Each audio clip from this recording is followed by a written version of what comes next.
And so I think that sometimes we get disconnected from ourselves and from our spirit, if you want to call that, or just our soul, whatever you want to name it. But this part of us that's just so true, that is unique to us, that there's nobody else in this world that with your unique set of experiences and your unique set of interests and hobbies and knowledge. And there is something that there's a song that you're here in this world to sing. And when you're not singing that song, where you're not giving that gift to the world, it feels like hell. Welcome to the Happy Engineer podcast, the place where we help engineers like you to build your career, balance your life, and be happy. I'm Zach White, former engineer turned lifestyle engineering coach, and your host for the journey to the career and life that you desire. Hey, I believe that you shouldn't have to sacrifice your life to reach your full potential at work.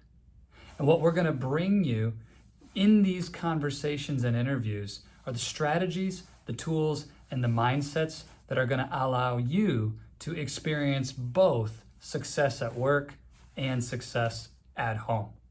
Hey, we do the best we can to keep this free from advertisements. Of course, I can't control what YouTube may throw up, but do us a favor and share this podcast with anybody who you think may like it. And don't forget to click the bell and subscribe and get notifications to our YouTube channel and for upcoming releases of the Happy Engineer podcast. I would love your feedback, and even more than that, love your story. Share with us how these strategies and tools are working for you. Would love to be in touch with you. Connect with us on social media. Find me at Oasis of Courage on Instagram, Facebook, or Zach White on LinkedIn. It's an absolute pleasure to serve you. Now let's do this.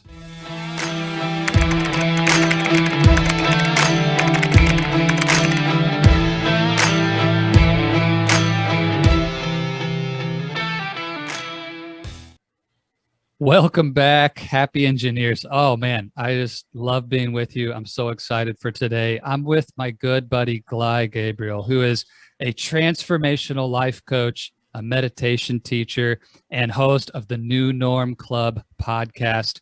I'll tell you, I love Gly. I love his energy. And after graduating from Harvard University, no joke, all right, working at Morgan Stanley, and then backpacking around Latin America for over a year, he discovered his purpose: to help people like you live happy, healthy, and fulfilling lives and careers.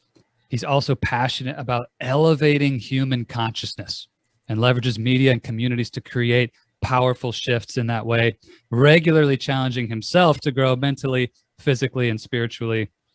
Gly documents his journey via his online content. Check him out at the handle #the Gly Games. We'll put that in the show notes. And Gly's currently living the minimalist digital nomad lifestyle as he travels around the globe, where the line between work and play is blurred, just the way he likes it. Gly, man, that smile so big. It's so good to see you. Thanks for being here today, man. Thanks for having me, man. It's so good to be here and to just have a conversation and be able to hopefully share some stories around my journey and what I've been learning and discovering, what I'm teaching people to ultimately live happier, healthier, fulfilling lives with your audience. So thanks for having me, Zach. Oh, it's so good. You're welcome. So Gly, there's 1,000 places we could begin, but I'd like to just take a cannonball right into the deep end. Okay. And tell me, what do you remember about that moment when you first knew and you just decided, like, I do not belong at Morgan Stanley anymore. My career here, this is not the path for me. And you left what most people would say is like the dream kind of start to a career, and you went a different path. Take us back to that moment. What do you remember about discovering and making that decision? Sure. I remember that moment very vividly. I'm in my New York City apartment on the Upper East Side, and it's a Friday morning. And the previous day, my boss actually, she suggested that I take Friday off because It'd been like a whole year. I've been grinding it out at Morgan Stanley, and I hadn't taken any vacations. And she said, take tomorrow off, be like a normal human being. And I was like, thank you. And so I go home, and I wake up in the morning, and I find this email from my brother, and he sent me this video by this motivational speaker named Eric Thomas, E.T. the hip hop preacher. And I watched this video, and the truth is, I don't remember what he said. I'm sure I could find the video, but how he said it, the way he spoke, the conviction that he had as he shared his dreams and his own personal story up until that point, it just impacted me massively. And in that moment, I remember just thinking about my life. And I felt like most of my life I'd been on this sort of manufacturing line, and I was just like this product or something, and things were just being put onto it. And I'm going to this distant place, this final place of success. And the truth is, I had arrived there. Like my background, my parents are fresh off the boat from Haiti.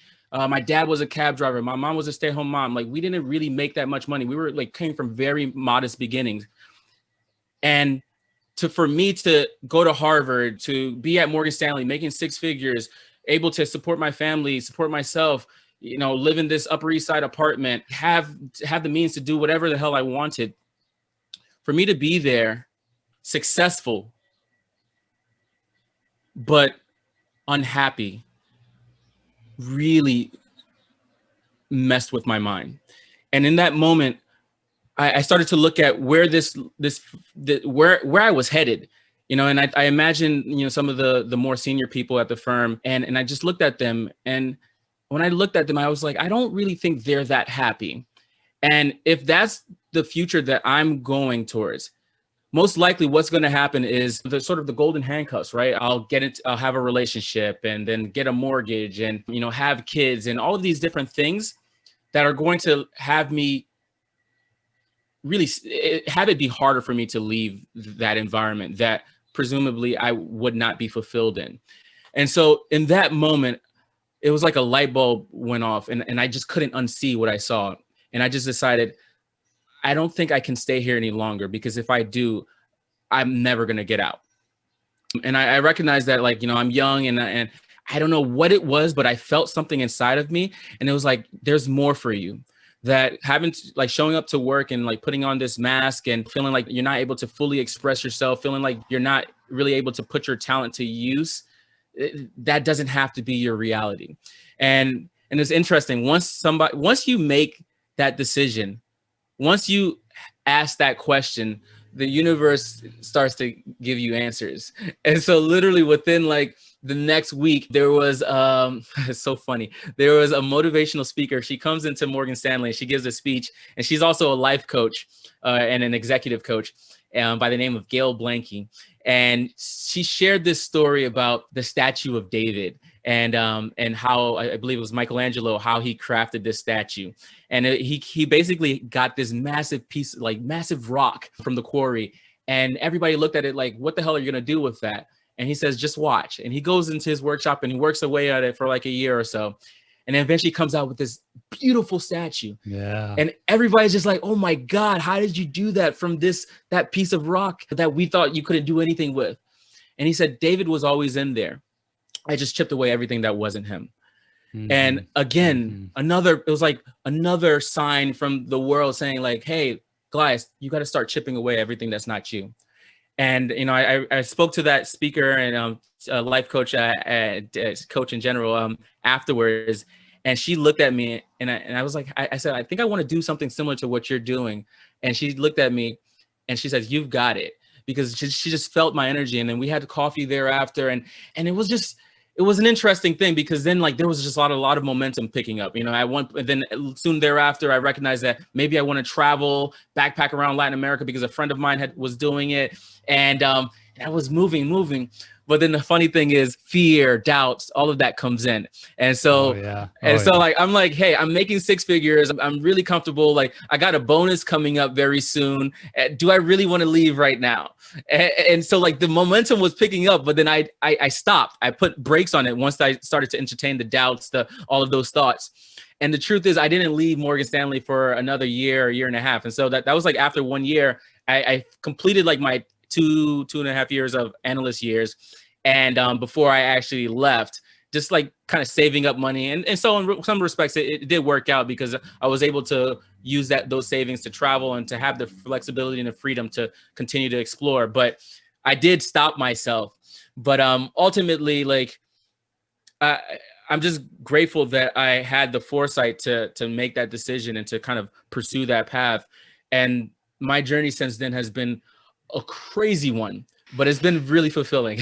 So, man, first of all, thank you so much for sharing your story, Gly. And this, I know the listeners like, what, wow, that's amazing. So courageous. I want to do that maybe, or maybe they're like, hell no, I never want to do that. But Yeah. Either way, there's something you said that I want to back up to, because it's a really interesting point where you said, I was extremely successful, but unhappy. And there was this voice inside you that you discovered intimately for the first time that highlighted this feeling that I'm not actually using all of who I am. Like I was made for something. And I really connect with that feeling. I've had that exact same thought and that exact same feeling. And what I want to ask you is, like, what does that feeling really mean, in the sense of, man, Gly, from the outside, like you had done incredible things in terms of using your potential to come from really humble beginnings, to get into Harvard at all, to succeed at Harvard, to get into Morgan Stanley. Like by all external measures, you were using maybe more potential than people would have expected you to even have. And yet on the inside, you're telling us there's that voice like, but I'm for something more. Can you like connect the dots for us? How are those two things different, and how do you explain that? Yeah, that's a great question. I think that a lot of us are good at doing a bunch of things and that lead to certain results. And so in my coaching, I even talk about this, like the old paradigm of life and how people approach things is we do so that we can have things, right?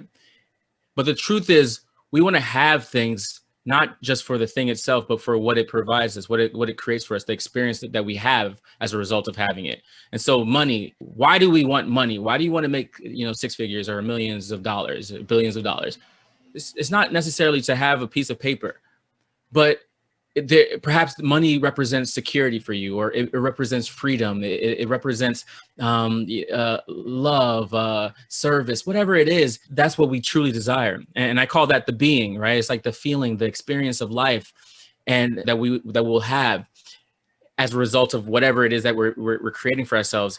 And so I believe that how I try to live my life now is by starting with the end first, like the why, the heart of it all. And I recognize that even though I had a lot of success doing and trying to have stuff, it was almost as though it wasn't my choice. It was my choice in that I did it, right? But I took on these narratives from society, from my family, from media, et cetera, that says that this is what success is and you need to go and do this. And so I just did what I was supposed to do.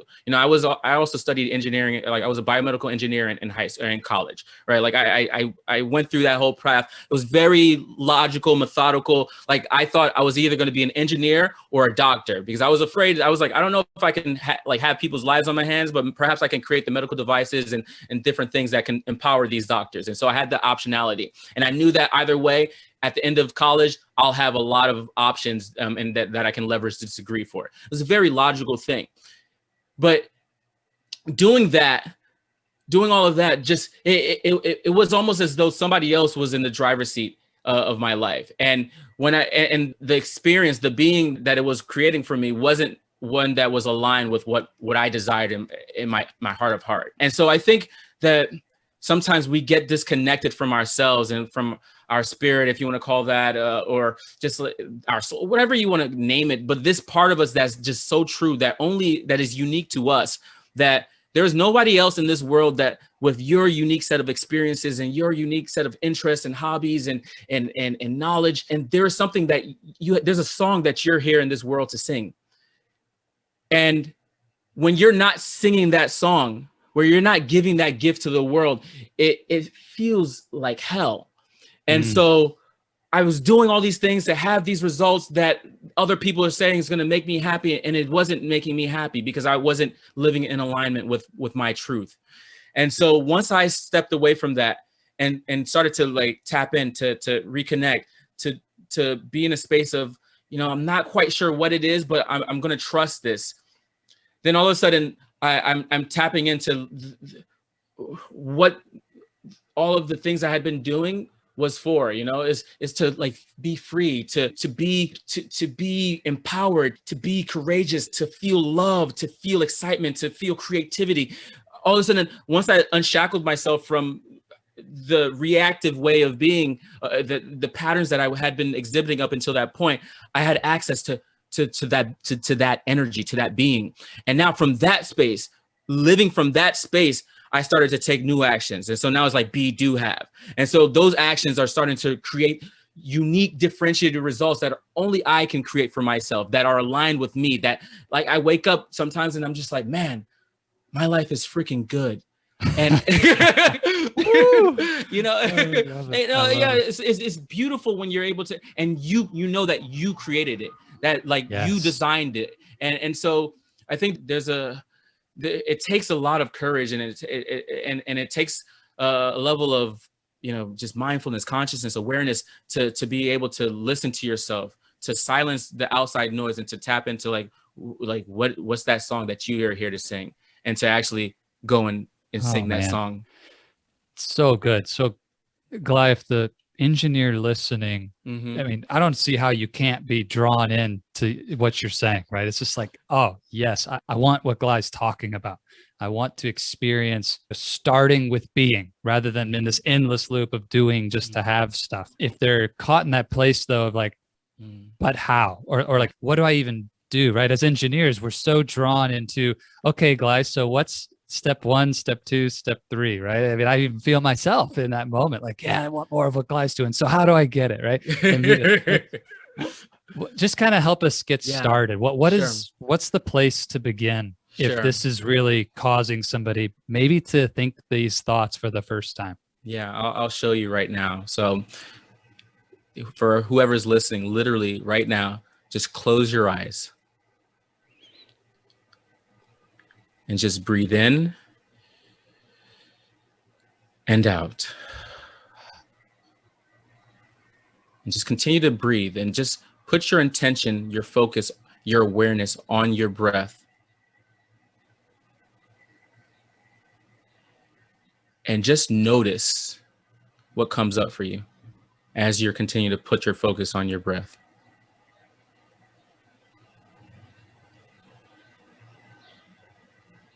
Notice the thoughts. Notice the sensations.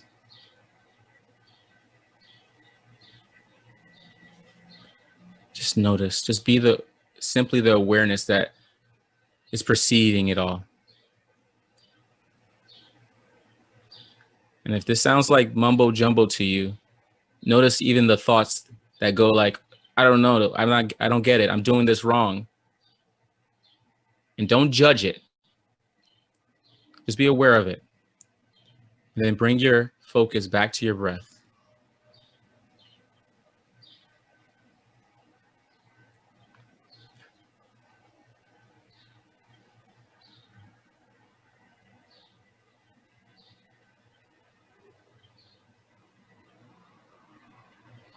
And you can slowly bring your awareness back into the space. Move your body if that feels right, and then open your eyes.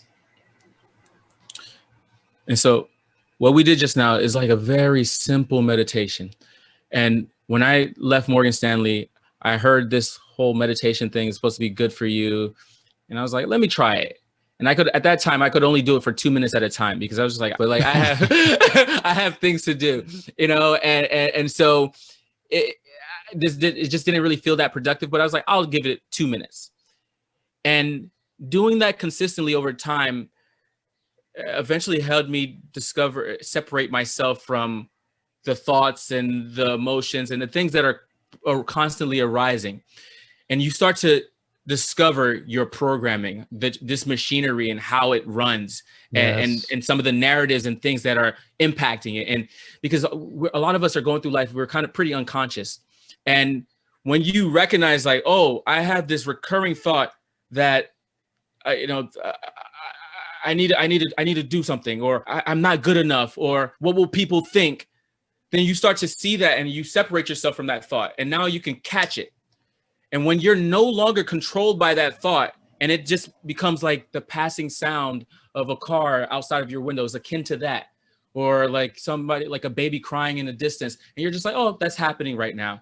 Now, that energy that used to be caught up in that thought that created certain patterns, of feeling and being and acting, reactive patterns, now is released, and you can put that into maybe connecting with yourself and really seeing like what feels good for me, what feels right for me. Or you put that energy into oh, you know what, I've always wanted to go and pursue this thing, or I want to get a promotion at my job and like and have more responsibility and be able to impact more people, or I want to design amazing products. Now all of a sudden that energy is not caught up in all of the stuff that's not really serving you anymore, and you can redirect it into other areas of your life. And so I would say just starting with something as simple as meditation and it could be for as literally, if you don't have 2 minutes, then one breath, like you just giving yourself that space. That's where it starts. And so I would say that's how I would go about it. And then there are so many other things you can do, but that's the simplest thing you can do. So beautiful. And what I am struck by in this, I mean, first of all, I enjoyed that, man. We could have just gone the whole rest of the episode, just let Gly lead a meditation for us. But what's beautiful is I hope people recognize this isn't just about, oh, I'm in the wrong career path, I need to quit my job and become a nomad and travel around in a minimalist lifestyle like Gly. Now, if that's what the person, the engineer listening wants, by all means, like, take that to heart and start listening to that voice inside. But it's also about directing the energy towards promotion, if that's what you want, or directing that energy into your family and building a stronger relationship with your wife or husband or significant other, or whatever. It's not about a specific path. It's not about being like Gly. It's about being like you. Ooh, let's go, baby. That's exactly what it is. That's exactly what it is. It's about you connecting with yourself and what you truly desire. And don't go and try to follow what everybody else is saying, because that's the trap. Connect, like, what do you want? And then now you're able to, when you take the energy away from all the things that are stopping you from getting what you want, you can direct it to what you want, and life becomes freaking amazing. Like, I swear to God. Oh man. So let's get a little bit more of your story. I know that we could talk all day. Where did it go from leaving Morgan Stanley and some of those building blocks of your own transformation? Yeah, sure. So after that, I came back. And I was hungry for like my own personal transformation, continuing to level up and discovering more of myself. And after my travels in Latin America, I really discovered my purpose is to really help people live happier, healthier, more fulfilling lives. And so I went into this like transformational program just to continue to do that deep inner work. And then in that program, I started actually coaching people, just like volunteering and just like practicing, like having conversations and creating a space for people. And it was amazing. And it gave me the courage to start my own business. I wanted to like see how can I help empower people and like really fulfill on this mission. And I thought like, I don't really, if I should be a coach, like I'm only like 20, like 24 or 26 or whatever, however old I was. And I said, but I can help people who are doing amazing things in the world. And so I started a couple like social media related businesses, because I realized people's attention was on social media. And if I can reach them, send messages of positivity, and then empower the people that are empowering people to live their best lives, then that felt like it felt like scale. It felt like I'm able to fulfill my mission, and started doing that. But then the funny thing is, I you know, like I did like a social media marketing and then like video marketing business. And so like I was creating video and content for people, for local businesses. And one of them was this woman who has like a community, and they're really focused on just having transformative conversations. And she asked me, she's like, Gly, let me ask you an honest question. And I was like, what? She says, is creating videos and doing this type of work, is this what you really want to be doing? and that took me aback, because this is like a prospective client asking me this. And so I said, maybe she's seeing something that I'm not seeing. And so I started to just analyze and take a look and sit with that. And the question arose. And I think the quality of our lives are related to the quality of our questions. And so the question was, what could you be world-class at? If there could be anything, you could do anything in the world, like what do you believe you could be world-class in it? And when I took a look at that, I said, I was being honest, and I don't think it's with videos, but it's with having these sort of conversations, creating spaces for people to shift and to step into the best versions of themselves.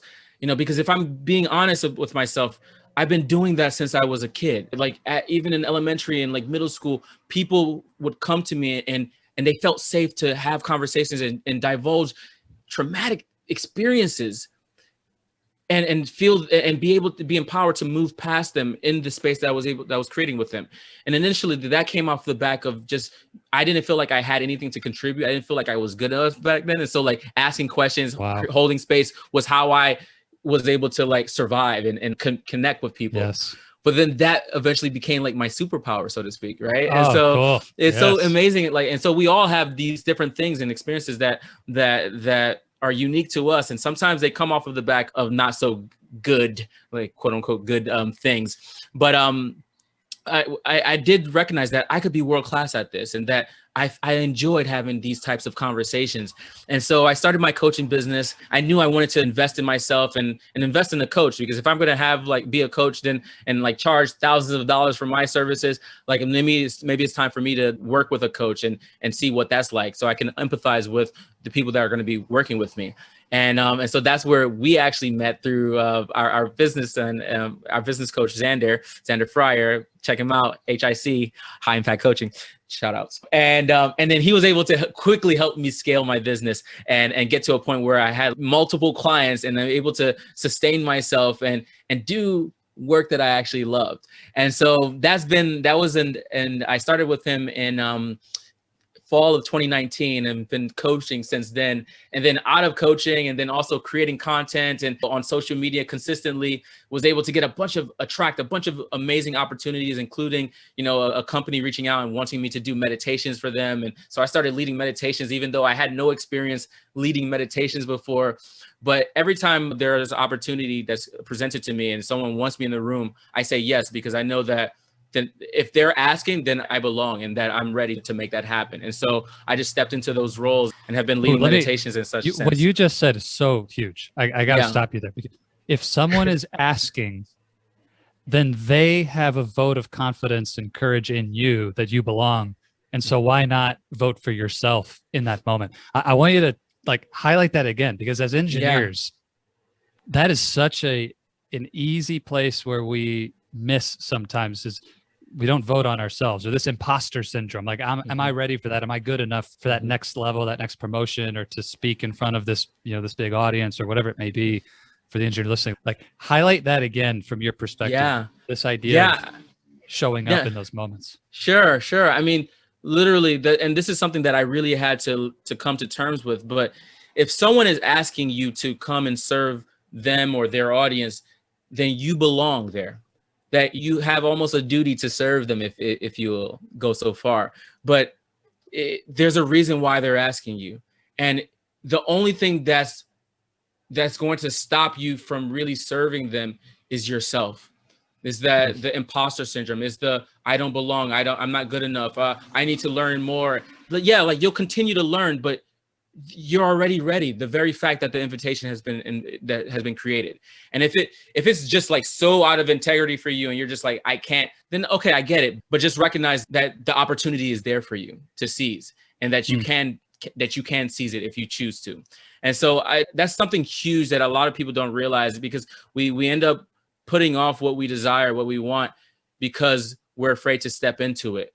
But once you say, yes, I'm ready, and I will find a way, I will make a way, I will learn what I have to learn, I will do whatever I have to do to serve these people, to be of full service and value to them, that energy is more important than anything else that you can learn. And that will carry you the distance. That will have you learn what you need to do. If you mess up, if things don't go so well, that's okay, because you recognize that you do belong, and that there's something there for you to continue to hone and discover, and you'll do whatever it takes to make that happen and make it be better the next time.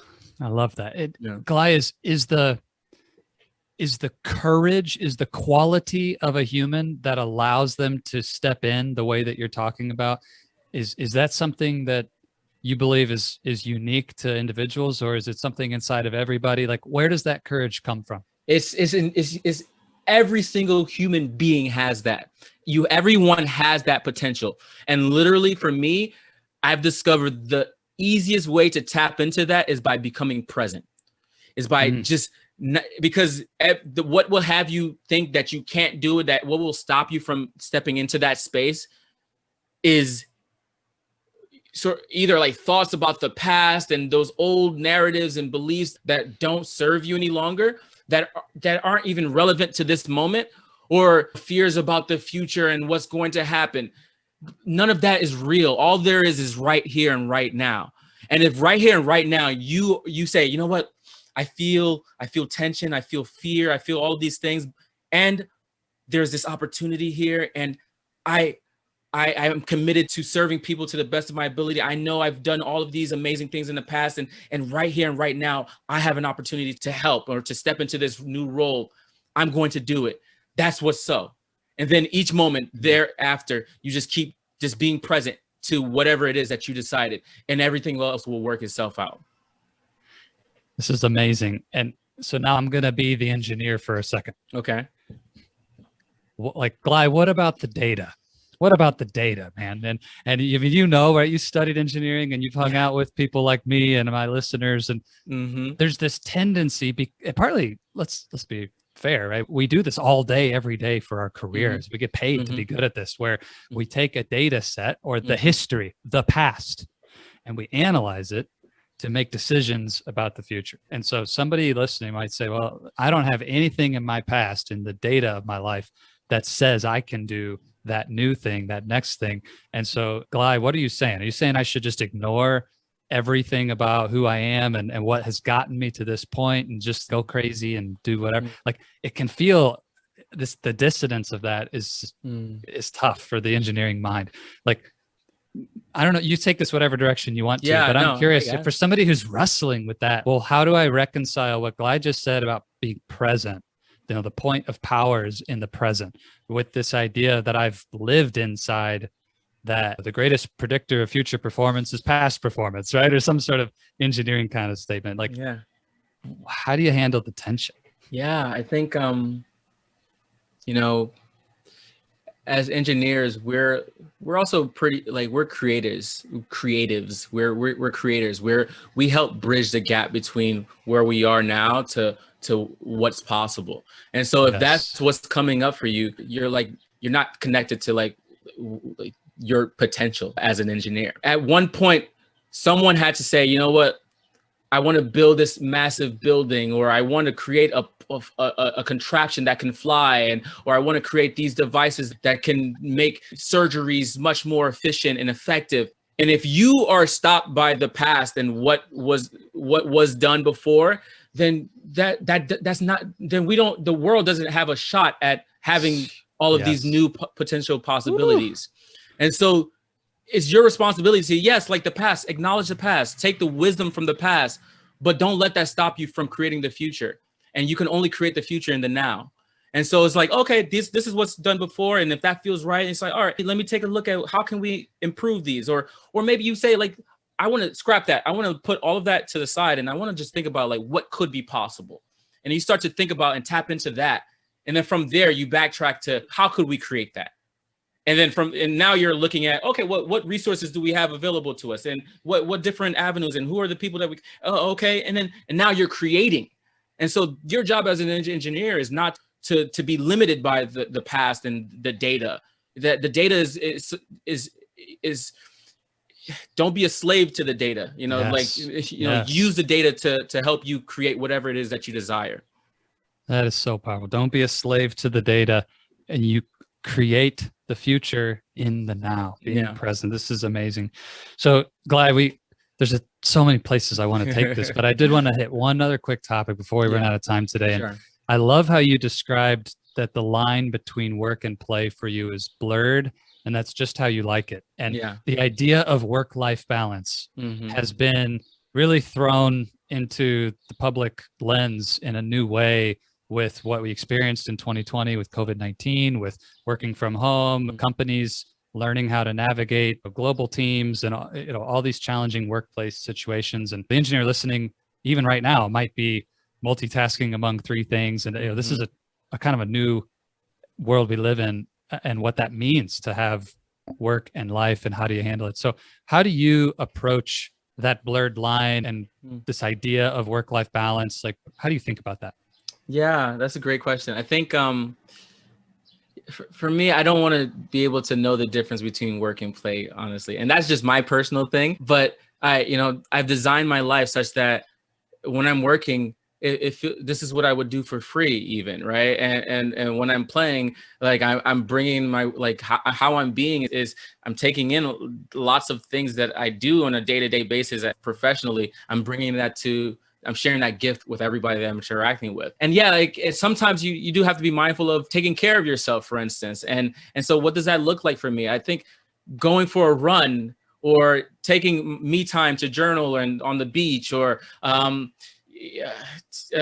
taking a nice soothing bath, or going on a date, all of that, even though it's play and it's in some respects and it's self-care, it's also work too in my mind, because that's the work you need to do to maintain everything. This thing, right? I love that. This being. And so if you're out of balance in those respects, then you're not going to be able to show up fully in your, as an engineer in your day-to-day job, or you're not going to be able to show fully in your relationship with your spouse or your partner and your kids. And so it's important that you define what, like, let's maybe just throw out the whole work-life balance thing out of the window completely, and just think about, what do you need to be able to show up fully aligned with what it is that you desire, for you to be able to have to live in the reality that you want to live in. And so if that looks like working, however many hours a week, 100 hours a week, and then, having a little bit of social life, like, that's completely fine if that's what you desire. If that looks like working 20 hours a week and traveling and doing things with your family and friends, that's completely fine. And if you have to find what that mix is for yourself, given what you desire for your life and for yourself. And so, I'm not so attached to those buzzwords. I'm more about you connecting with yourself and then designing the life that helps you be the best version of yourself. That's incredible. You just completely opened up a new lens for me, Gly. I've often said, hey, I don't believe in work-life balance. You have one life. It's all life. Yeah. And let's balance the whole thing. But what you just said that now I'm going to chew on, and I love this, is it's also all work. And I love that, like doing the work on my body when I exercise, doing the work in my relationships because it's taking me where I want to go. Like, it's one life and it's one work. I'm just loving that. I love that. Amazing, thanks for man. really crystallizing that for me too. Oh, that's so good. How you said that. It's so good. Well, Gly, I want another 2 more hours of this, but let's land the plane. And I always finish with asking this question. Okay. Great engineering and great coaching, which you being a transformational coach now and from your engineering days, but questions lead and answers follow. And you even alluded earlier to that beautiful statement, the quality of our lives is directly related to the quality of our questions. And so if the engineer listening to this conversation has this desire for happiness and inner fulfillment, what would you say is the best question to lead them with today? Ooh, that's a powerful question. Oh man. Inner fulfillment. What's the best question to lead with today?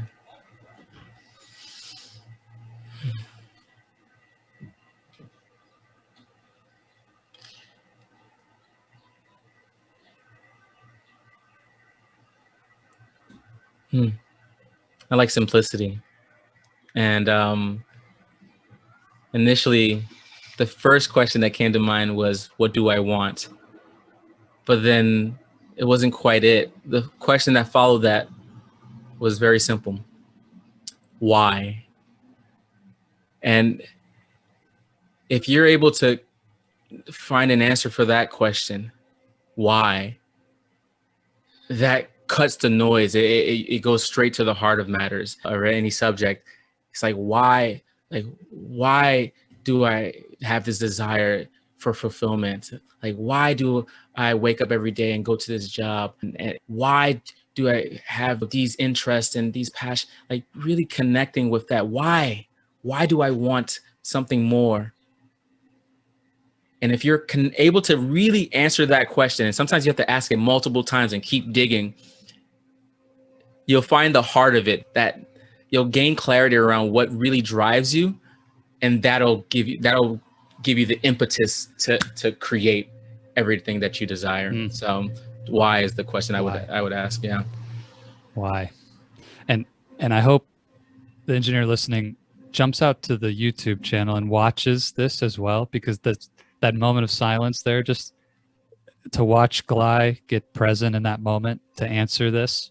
I mean, that's the power of this man. So Gly, thank you so much for being here. And I'll tell you, if you, listener, are looking for transformation in your life and you need somebody to connect with and you want to understand more about what Gly's talking about, you definitely will never regret spending time with this man. So Gly, if people want to find you and get more, where can they do that? Yeah, sure. So I'm very active on Instagram, and so you guys can feel free to go check me out there at Gly Volner. That's my full first name, actually. Gly is my nickname, so that's GLYVOLNER. And so just send me a message, a DM, or you can, if you want to like schedule like a consultation or a free like sort of clarity call, go onto my website glygabriel.com/coaching. Have all my information there as well. Perfect. We'll put those links in the show notes. And I really encourage everyone listening to connect with Gly. He's got so much power, so much transformation to offer you. He understands that mind of the engineer and can help you to work through this why question if that's what you need. And so Gly, thanks again. And we're going to have to continue this conversation some other time, because you got my heart stirring and there's just so much to dig into. But appreciate you and can't wait to see you again, man. Thank you, Jazak. It's been a true honor and pleasure. Appreciate you and everybody that's listening. Take care. Hello, my friend. Zach White here again, and I wanted to let you know that's all we've got for this episode of the Happy Engineer podcast. Thank you so much for investing your time with me today. It is an absolute pleasure to be able to bring you this content. Just as a reminder, it would be amazing if you would subscribe and share this episode with any other engineers you know who may benefit from this. And if you're like me, I hope that you'll take some notes and, more importantly, take action. In our audio version of the podcast on Apple Podcasts and any place that you go to find podcasts, there's a little more content from me about this episode in the debrief. If you really want to hear about how to put this into action, I'd encourage you to go grab that. But thank you for joining us for the video version of our interview today. And again, can't thank you enough for helping us to get the word out about the Happy Engineer podcast and what we're doing. If there's any way we can serve you, would love to do that. Go find us at oasisofcourage.com or reach out to me on social media at Oasis of Courage. And don't forget again to subscribe and click the bell to have notifications of upcoming releases of new episodes of the podcast. As always, I want to leave you with this. If you stay in your comfort zone, you're not going to grow. So let's crush comfort, create courage, and let's do this.